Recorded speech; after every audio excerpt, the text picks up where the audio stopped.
Right now, we're joined by Nick Bontis, back from 2 weeks of busy work, I understand. So thanks. Good to have you back here. We had you in on election night for your analysis, and today we had the throne speech. Any surprises, or was this pretty much deja vu all over again?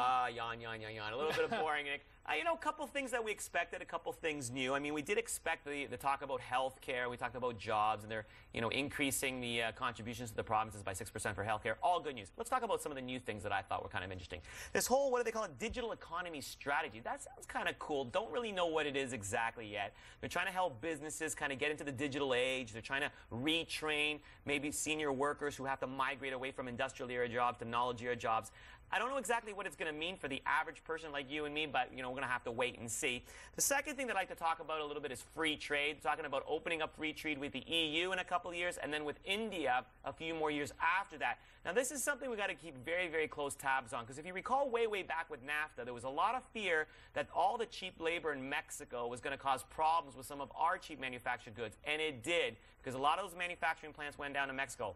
Well, I'm not so worried about the EU, but I am worried a little bit about India. Let's face it, they got very, very cheap labor in India, and I would hate to use some of our call center jobs down to Bangalore, Mumbai, or some of those provinces down there in India. That'd be problematic. All right, so we'll watch that. That's a couple of years out. That's right. The government has also said, Nick, though, that they want to erase the deficit or eliminate it a year earlier than expected. Do you think that's feasible, considering the fragile economy right now? So let me talk to you a little bit about the reduction of deficit and debt. And I mentioned this on election night, and I'm going to mention it again. Whatever any politician says about a year somewhere out into the future, don't believe it.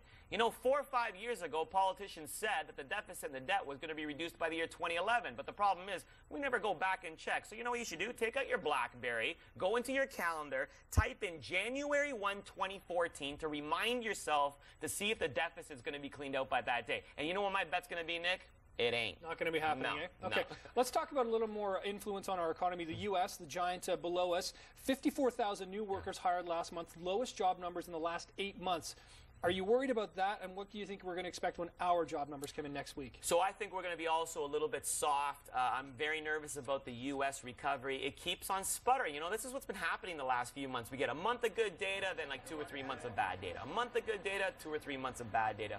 So it's making me very, very nervous. And you see what's happening with elections already in the U.S. You got, Sarah Palin and everybody else already pitching that they're going to run for president 2 years from now. So at the end of the day, you know what, Nick? I'm nervous too. I hope that our economy is actually increasing ahead of the U.S. All right, we were going to talk about BlackBerry. We're going to have to pick that up next week. Okay. But thanks for coming in, and thanks for showing off yours. All right, take care. We'll see you next week. Thanks a lot. Nick Bontis with his Bontis on Business. It's going to turn things right.